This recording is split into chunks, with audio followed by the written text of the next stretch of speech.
Le jardin du roi. Il était une fois un peuple qui vivait heureux dans un beau et vaste royaume. Un jour, après quelques années d'attente, naquit le prince Kian. Une grande fête fut donnée en l'honneur de sa naissance. Les musiciens jouaient, les cuisiniers s'activaient, les filles et les garçons dansaient, les enfants s'amusaient.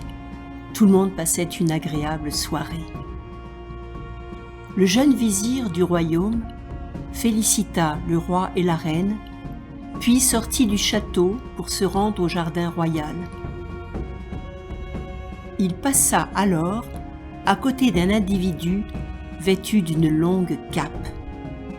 Cependant, il ne lui prêta pas attention, car il était préoccupé et traversait des moments difficiles. En effet, il avait récemment perdu son épouse, et sa fille, âgée de seulement quelques semaines, était désormais devenue son unique raison de vivre. Il s'éloigna donc en direction du jardin, car la nature lui procurait l'apaisement dont il avait besoin. Ainsi marchait-il quotidiennement dans la forêt avoisinante et se passionnait-il pour les plantes. Le vizir observa que le temps tournait à l'orage. Des nuages commençaient à envahir le ciel. Les premières gouttes de pluie se mirent à tomber et le vent se leva. Une tempête n'allait pas tarder à s'abattre sur le royaume. Le vizir décida alors d'aider le jardinier du roi qui s'activait pour rentrer les jeunes plantes et arbustes en pot. Soudain, une idée lui traversa l'esprit. « Le sorcier !» s'écria-t-il. Il venait de se souvenir de l'identité de l'individu qu'il avait croisé en quittant le château. Il retourna alors en toute hâte vers le lieu de la fête, suivi du jardinier. Le sorcier, pour sa part, avait pris place à une table dans la grande salle où se trouvaient les convives et avait été servi. Il avala quelques bouchées, puis il se leva, les yeux rivés sur les fenêtres et sur ce qui se passait à l'extérieur. Au loin, une armée de zombies apparut dans le ciel. C'était l'armée du sorcier qui approchait. Soudain, sous les yeux effrayés de tous les convives, elle envahit le château en un rien de temps, traversant les murs ou entrant par les fenêtres et les portes. Le sorcier se dirigea alors vers le berceau posé auprès du couple royal. Il jeta un regard furtif sur l'enfant qui y dormait paisiblement, puis il s'adressa au roi. « Je vous maudis, toi et ton peuple. Je vous condamne à la tristesse, à la misère et à l'errance. Que tous les petits garçons de ton royaume deviennent aussi secs que des bouts de bois morts. » Puis il se tourna vers les personnes présentes dans la salle et continua. « Pour que les petits garçons soient libérés de leur sort, un de vous devra deviner quel morceau de bois est le prince. Attention, chacun de vous n'aura le droit qu'à une seule proposition. Et si sa réponse est inexacte, il perdra la vie. J'ai hâte de voir comment vous allez reconnaître votre cher prince. » Le silence régnait dans la salle.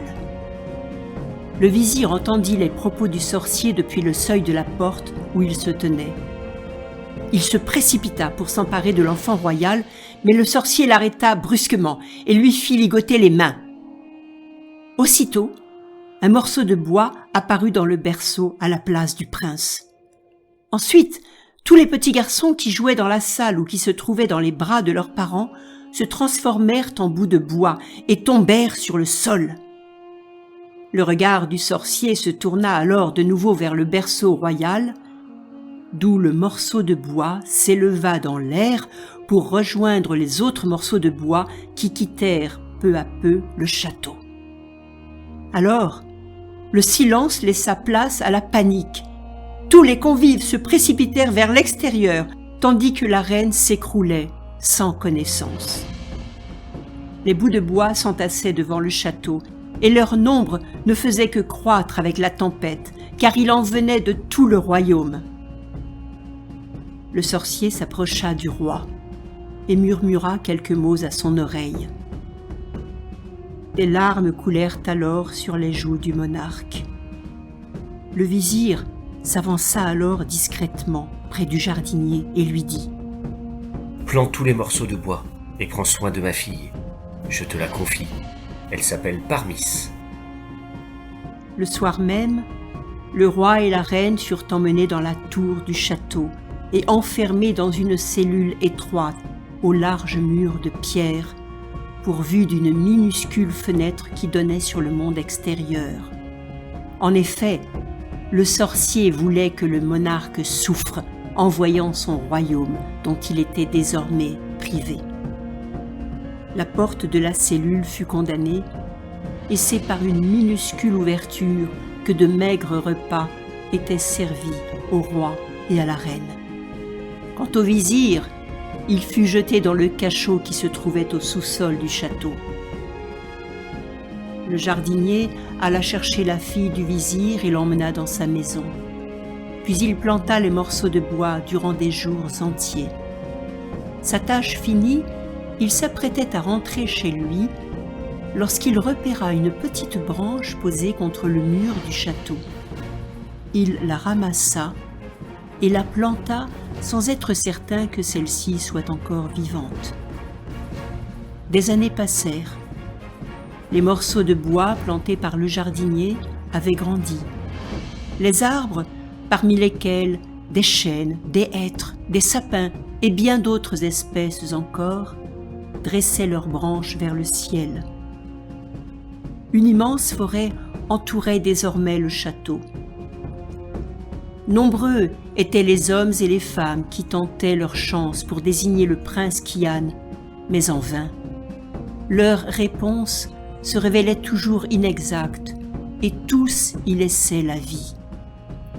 La malédiction s'était abattue sur le royaume où le sorcier faisait des ravages avec son armée. En effet, il avait décidé, pour accroître cette dernière, de faire revenir à la vie les criminels les plus terribles que la terre avait portés. Ces derniers importunaient la population, détruisaient tout et s'en prenaient aux innocents. Parmis, la fille du vizir, avait grandi, elle aussi. Le jardinier lui parlait souvent de son père, que la jeune fille, en cachette des soldats du sorcier, allait voir dans son cachot.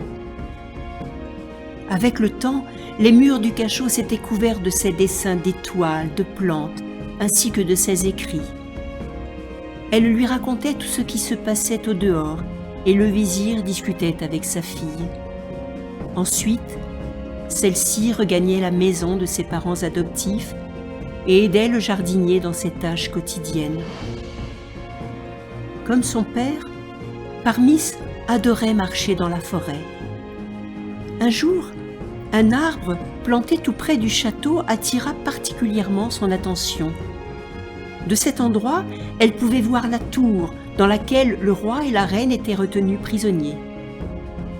Le soir même, elle se rendit au cachot où était enfermé son père pour discuter avec lui. Le vizir resta silencieux. La jeune fille fut alors persuadée de l'exactitude de sa prémonition. « J'ai raison, n'est-ce pas, père ?» lui demanda-t-elle. « Vous le saviez. C'est pourquoi le sorcier vous garde dans cet horrible endroit. C'est pour vous empêcher de dévoiler la solution. » La question à te poser est dès lors la suivante. Observa le vizir. Qu'es-tu prête à sacrifier pour réaliser tes rêves ? Ce qui sera nécessaire. Bien. Parmis décida de se lancer et de désigner le prince Kian parmi les arbres qui avaient poussé. Le lendemain, la jeune fille se présenta devant le château, suivie du jardinier, de son épouse et de leurs enfants. La population s'était déjà regroupée pour entendre le choix de Parmis. Celle-ci s'avança, traversa la foule et indiqua le grenadier. Alors, l'arbre se transforma en prince, puis d'autres arbres laissèrent place aux enfants disparus. La joie des retrouvailles envahit le cœur des habitants du royaume et l'espoir traversa le pays tout entier pour rompre la malédiction tel un vent de bonheur. Ce soir-là, la population se rassembla de nouveau au château. Le roi demanda alors à la jeune fille la raison pour laquelle elle avait choisi le grenadier. Elle répondit: Outre ses feuilles luisantes et sa résistance, le grenadier est le seul arbre dont le fruit porte une couronne sur la tête. Le prince Kian se leva et demanda à Parmis si elle voudrait bien prendre place à ses côtés. En effet, durant toutes ces années où il était arbre, il avait également regardé la jeune fille grandir et il se souvenait qu'elle parlait avec les arbres et les plantes.